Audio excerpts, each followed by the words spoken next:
You've been pressed. And maybe last year you didn't expect what happened, but if you were before the Lord, you were prepared for it. And there were some things we didn't expect. I preached a sermon at the beginning of last year. It was the first week of January, called From Empty to Epic. This is going to be a year where God takes us from empty to epic. The thief comes to steal, kill, and destroy, but God says, I come to you bring life and life to the full. Well, the empty part came pretty quick. Let me just tell you, within a week of that sermon, my daughter, she had a car accident, totaled her car. Thank God she was okay.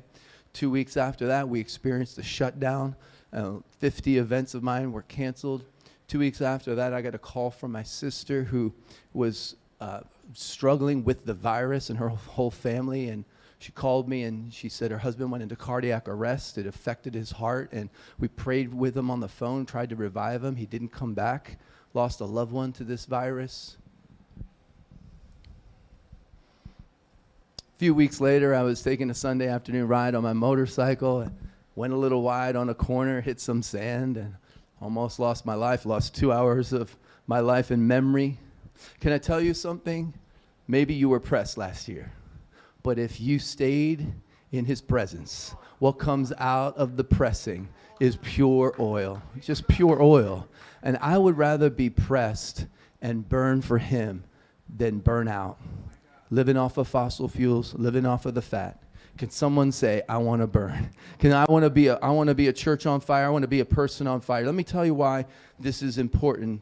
Because the fire of the church of Ephesus burnt for years, for generations. It became a generational church. This was written to a generation that actually the third generation of the church of Ephesus, because Timothy became the pastor of that church and grew it very large, and there was a generational blessing. But even a church that, if you look at Revelation, this is the only church where actually the Spirit of the Lord doesn't bring a correction. He says, I've seen your hard work. That means you can work hard and still burn out. I've seen your perseverance, but you can persevere and still burn out. I see that you didn't tolerate bad doctrine. You can have good doctrine and still burn out. I've seen that you didn't put up with false teachers. But can I tell you something? You cannot put up with false stuff, and you could still burn out. I want to tell you something, that what causes you to burn isn't your performance. It's the presence. It's the presence of the one who walks through the lampstands. It's the presence of the one who actually caused the fire to take place in the first place.